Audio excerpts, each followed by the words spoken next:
Howdy friends, today we're going to take a look at two wallets from Black Ember, and they're not just regular wallets, they're MagFold wallets from Black Ember. Now if you recall, I just reviewed the Black Ember H2, and along with that backpack I also picked up these two wallets. And if you're in the market and you're considering these two MagFold wallets and you want to know my opinions, well, today is your lucky day. We're going to unpack all the details of the bifold and the travel wallet, and I'm going to give you my thoughts and opinions and let you know whether or not these are worth your hard-earned money. Now with all that being said, let's unpack all the details of the Black Ember MagFold wallets.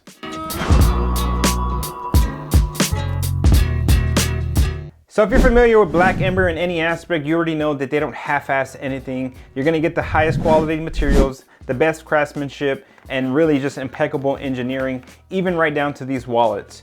Now I have for you the MagFold wallet and the MagFold travel wallet, so let's take a look at them individually. So the MagFold wallet is a bifold magnetic wallet held together by these four magnets in the corner. Of course, when you close it, you get that satisfying click.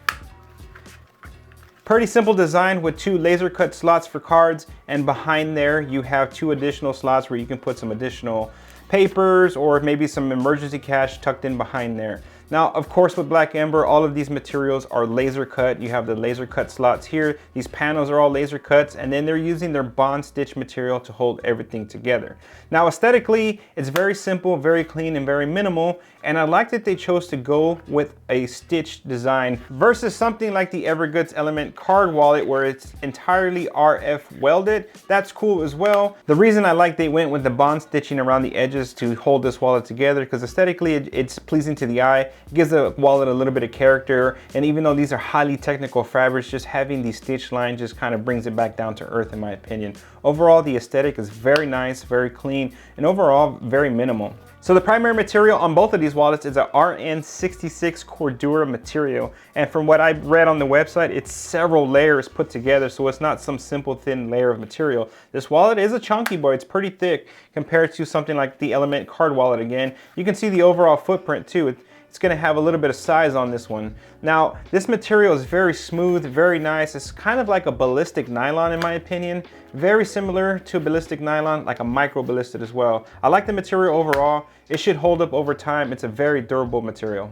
Now, each of the card slots on the inside can hold, I would say comfortably, 3 cards. Anything after that, then it becomes not very fun to get your cards in and out. But if you put up to 3 cards on each side, I think it's still manageable. The downside is here with only 2 slots, you will have to dig through your cards every time. You will have to pull out the entire stack.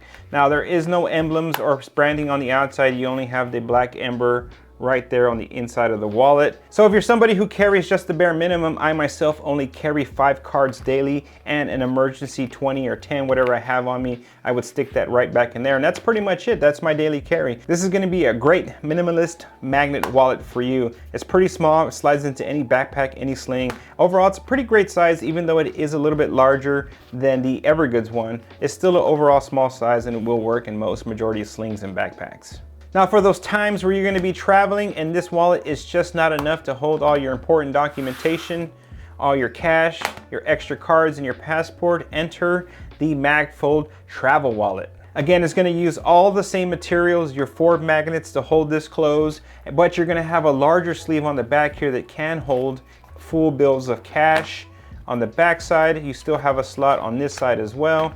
And of course, for your passport, you are going to have that laser cut slot as well. Now, it is only going to hold 1 passport, and on the other side, you have 1, 2, 3, 4, 5 laser cut slots for cards. Now, I found that comfortably you can put about 2 cards in each slot. I have it loaded up here with 1 in each. To me, that's what seems to work the best. I think the sweet spot is about 2, no more than 2. Obviously, it works best with just 1. I think that's more than enough slots for a travel wallet. Now, like I said, it can only hold 1 passport, so this wallet is really essentially good for this solo or single traveler, unless everyone else is carrying your passport. If you have that dad responsibility where you have to carry the entire family's documentation, this is probably not going to be the best option for you.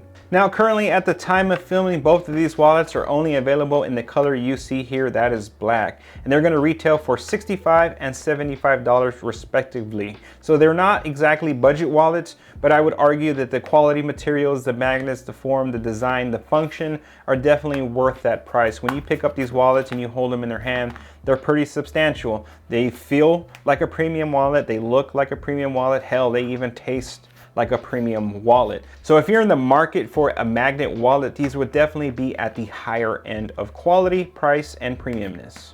Okay, so what are some of the things I like the most about this wallet? Well, obviously the choice of materials and beefiness. This is a wallet that definitely feels it's going to last you a lifetime. Definitely an investment that you're not going to regret. The quality, the materials, the satisfying magnetic closure, all very well and done here on these wallets from Black Ember. Another thing I really liked about these wallets is the overall design. I like that they went with the traditional bond stitch here that they're really known for. It gives these wallets a stitch line that's, you know, aesthetically pleasing to the eye. These are super highly technical fabrics, and that stitch line just accents them very well in my opinion. Now, while I like both of these wallets, I was drawn more towards the travel wallet. It just feels super classy, and if you're carrying a Black Ember bag and you pull this out, I mean, everything's just classy about the bag, classy about your wallet. You just feel like an elevated person when you're traveling and carrying something like the MagFold travel wallet. And for day-to-day carry, I think this is okay. I prefer something a little bit smaller, like the Evergoods form here. So it's, you know, about a whole inch there, it's smaller.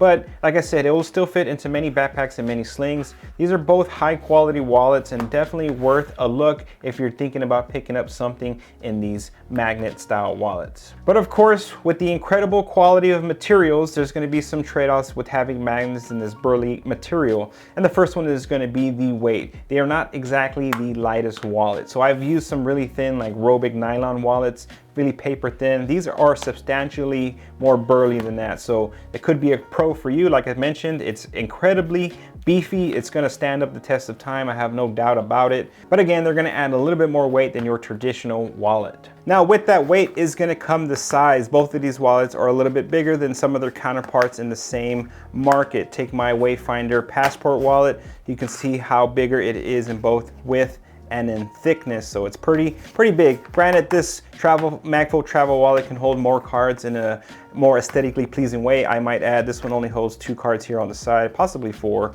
but it is going to come at the cost with additional size. Again, depending on the way you like to travel, this may not be a big of a trade-off for you, but just something to understand that these are definitely going to add a little bit more weight and definitely more size to your carry.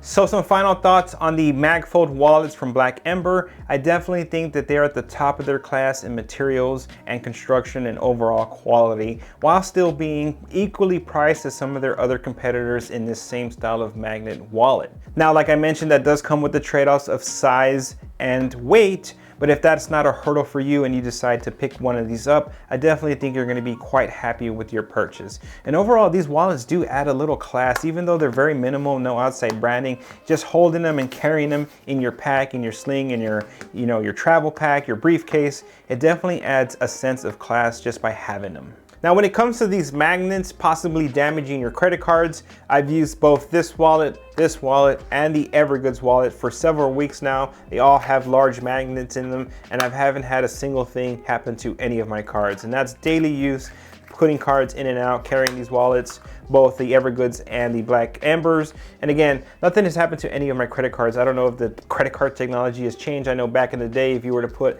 your credit card near a magnet, you were donezo. But again, no issues here with any of the magnets. But I would love to know your thoughts on these two Black Ember wallets. What do you think about the whole magnetic closures here? Do you like it? Do you think it's functional, or do you think it's a little bit gimmicky? I myself really like the satisfying click of the wallet every time you open and close it. It's almost like a little fidget factor after a while. I love it. I'm a big fan of these magnet wallets. Now, do you already own some of these magnetic wallets or these Black Ember ones? I would love to know your thoughts and opinions on how these wallets are working out for you. Now, if you're still in the market for a wallet and these didn't exactly check all the boxes for you, you can check out the playlist right here. There's going to be some additional wallets in there, then maybe one of those might work out better for you. But I want to say thank you to Black Ember for sending these wallets out for me to test and review. Thank you so much for supporting today's video, and I can't wait to see you in the next one.